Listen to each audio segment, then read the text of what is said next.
આ રીતે પાલક મટર પરોઠા બનાવશો ને તો બાળકો પાલક નથી ખાતા હોતા ને એ માંગીને ખાશે. પ્રોટીનથી ભરપૂર અને હેલ્ધી આ પરાઠાને તમે બ્રેકફાસ્ટમાં, લંચમાં, ડિનરમાં કે ટિફિનમાં આપી શકો છો અને બનાવવા ખૂબ જ સરળ છે. તો ચાલો બનાવવાની શરૂઆત કરી લઈએ. મિત્રો, હમણાં માર્કેટમાં ભરપૂર પ્રમાણમાં વટાણા મળતા હોય છે, પાલક મળતા હોય છે અને ગ્રીન શાકભાજી મળતી હોય છે. તો આજે આપણે એનો ઉપયોગ કરીને પાલક મટર પરોઠા બનાવીશું. તેના માટે મેં અહીં 150 ગ્રામ જેટલું પાલક લઈ લીધું છે અને ધોઈને કોરું કરી લઈ લીધું છે. એને મિક્સર બાઉલમાં લઈ લઈશું અને ત્યારબાદ એમાં લગભગ 3થી 4 ચમચી જેટલું આપણે પાણી નાખીશું અને પાણી નાખીને એની એકદમ ફાઇન પ્યોરી કરી લેવાની છે. તમે ચાહો તો બોઇલ કરીને પણ કરી શકો છો, પરંતુ આપણે એને લોટ જ બાંધવાનો છે એટલે આ રીતનું પણ ચાલશે. જુઓ, પ્યોરી સરસ થઈ ગઈ છે. એને આપણે ગળણી મૂકીને ગાળી લેવાનું છે. એમાં વધારે પાણીનો ઉપયોગ નથી કરવાનો બસ, અને બધું દબાવીને બધું જ આપણે પાલકનો રસ કાઢી લેવાનો છે. આપણો પાલકનો રસ રેડી થઈ ગયો છે. હવે એને સાઈડમાં મૂકી દઈશું. એક થાળી લઈ લઈશું, થાળ લઈશું અને એમાં 1.5 કપ મેં અહીં ઘઉંનો લોટ લીધો છે. આપણે જે રોટલી બનાવીએ છીએ એ લોટ લેવાનો છે. એમાં સ્વાદ મુજબ મીઠું નાખીશું. મોણ માટે 1 મોટી ચમચી તેલ નાખીશું અને લોટને અને મીઠાને આપણે સરસ મિક્સ કરી લેવાનું છે. તેલને સરસ મિક્સ કરી લઈશું અને હવે જે આપણે પાલકનો રસ કાઢ્યો છે એ રસથી જ આપણે લોટને બાંધવાનો છે. જરૂર પડે તો થોડું પાણી લેવાનું, પરંતુ આટલા જ રસમાં આપણો લોટ સરસ બંધાઈ જશે. રોટલી જેવો નરમ સોફ્ટ આપણે લોટ બાંધવાનો છે. જુઓ, લોટ સરસ બંધાઈ ગયો છે.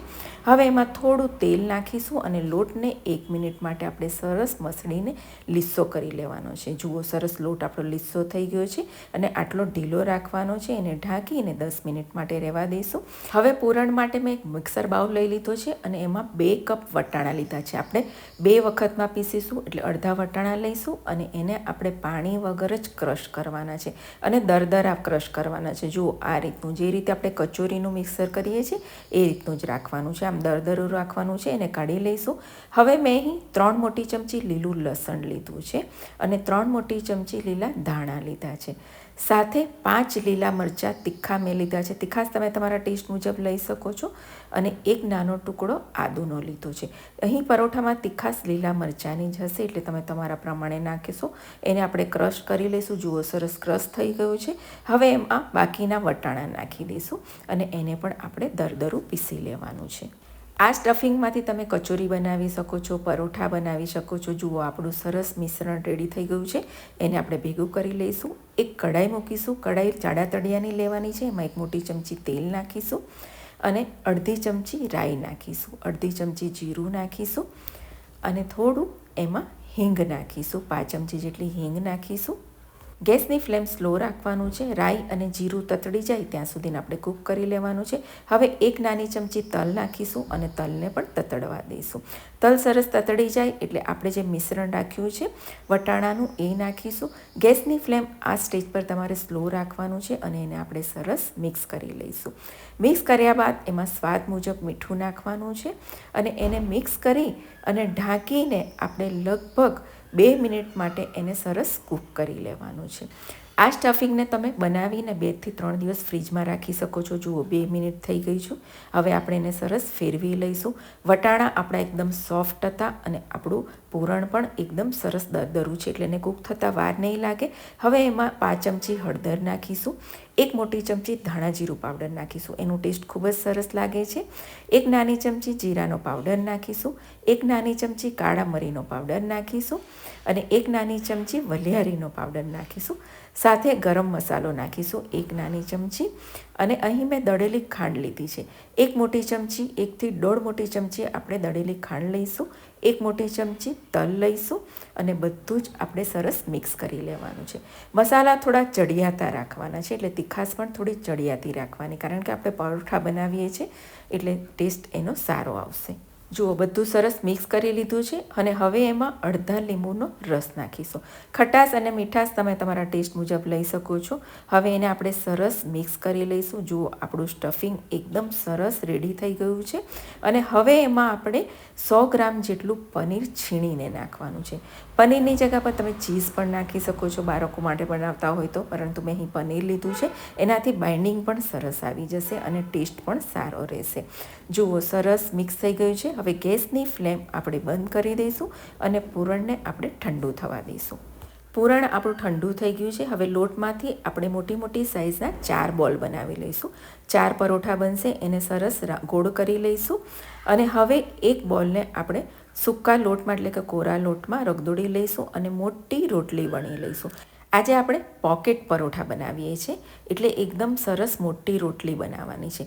પાતળી રોટલી બનાવવાની છે, કારણ કે 4 ભાગ ભેગા થશે એટલે પછી બહુ લોટ થઈ જશે અને પૂરણ આપણે સરખું ભરવાનું છે. જુઓ, સરસ મોટી રોટલી વણાઈ ગઈ છે, તમે જોઈ શકો છો.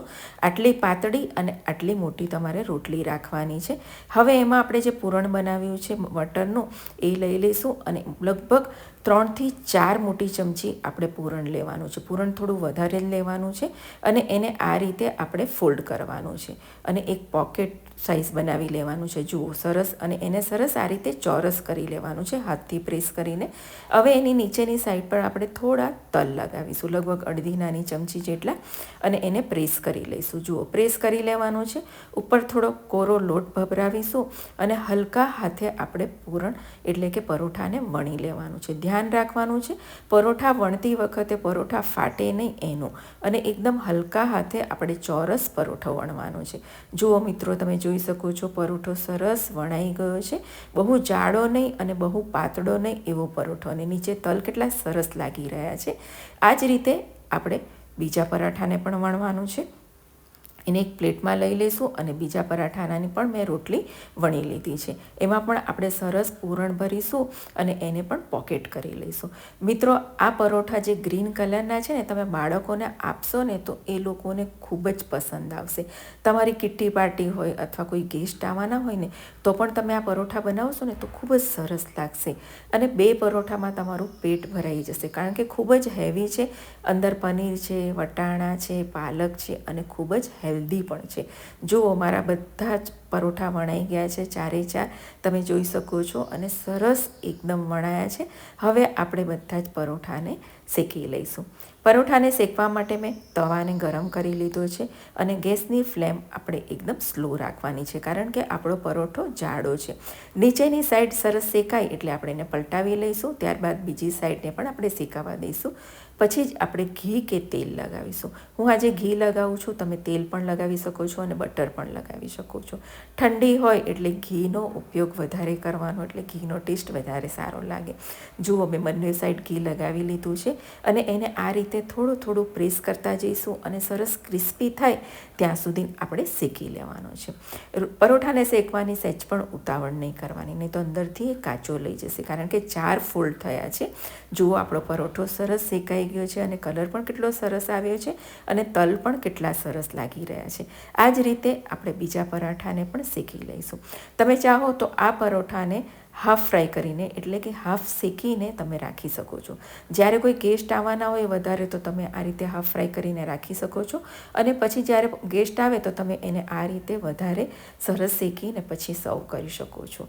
એ રીતે પણ થઈ શકે છે. જુઓ, આપણા બંને પરોઠા શેકાઈ ગયા છે અને ગરમા ગરમ પરોઠાને આપણે હવે સર્વ કરી લઈએ.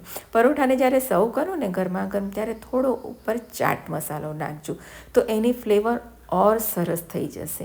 તો મિત્રો, પરોઠા સાથે મેં દહીં, મસાલા દહીં, હળદર અને મરચાંનું અથાણું સર્વ કર્યું છે અને એકદમ ટેસ્ટી છે. આપણા પરોઠા રેડી થઈ ગયા છે અને હું તમને કટ કરીને પણ બતાવું છું. જુઓ, ફિલિંગ તમે જુઓ, અંદરથી સ્ટફિંગ એકદમ સરસ છે અને એકદમ ફૂલેલા પણ બન્યા છે. અને આવા પરોઠા સવારે બ્રેકફાસ્ટમાં કે લંચમાં મળી જાય ને તો મજા જ પડી જાય. હું તો આજે લંચમાં ખાઈ રહી છું અને એકદમ ટેસ્ટી છે અને સાથે હેલ્ધી પણ છે. પાલક છે, વટાણા છે અને પનીર છે. 3 હેલ્ધી વસ્તુ છે અને ઘી સાથે આપણે શેક્યા છે. તો મિત્રો, તમને મારી રેસીપી પસંદ પડી હોય તો ચોક્કસથી ટ્રાય કરજો. મારી ચેનલને સબસ્ક્રાઈબ કરજો. આવજો.